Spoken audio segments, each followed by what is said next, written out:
Hello everyone. Today I'm going to be showing you how to replace a socket here.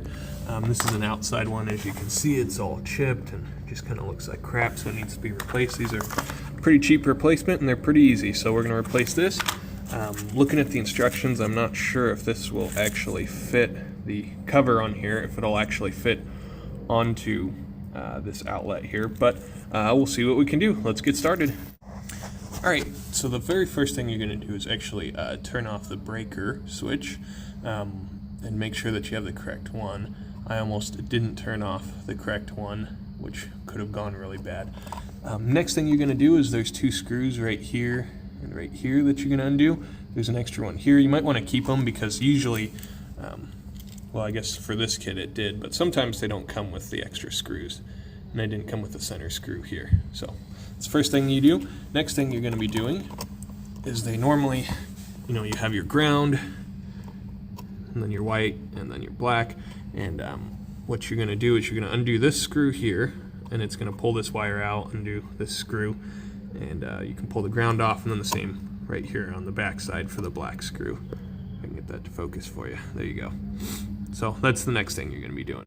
Since this is an outside wall socket, I was able to get the ground off pretty easy, but these ones seem to be rusted in there. So all I'm going to do is I'm going to take some wire clippers, I'm going to clip it, and then what I can do is just expose, cut off, strip this down here so that I can expose some of the wire. It's not a big deal. There's a ton of wire left here, so I'll just do that to both of these since this one's obviously trash. So as you can see here, I stripped the wires, put them back in. I put them in the same exact position that they were on the previous outlet because that still had power and was still working.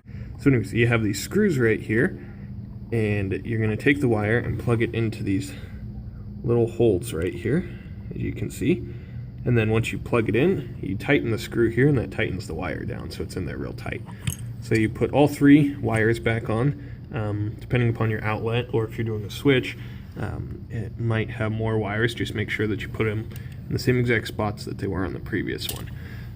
Next, what I'm going to do is put this top screw and this bottom screw into where they go on this hole right here and down here to tighten it into place.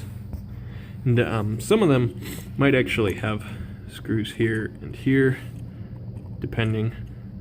Just for this wall box right here, it only has the top and bottom screw. So here's the final product. Screwed it in. Unfortunately, the box that I got isn't going to work because the electrical box here is sunken. You can't really see it, but there's a better angle. It's sunken too deep into the wall here, so it's not going to work for this. I'm going to have to buy something else or figure out a way to get the box further out. But these are real easy. They're just the one screw, as you can see right here from the other side. That's how they attach. So real easy to do. But this is a really simple project. It looks way better now than our previous one. So hopefully this was helpful. Thanks for watching.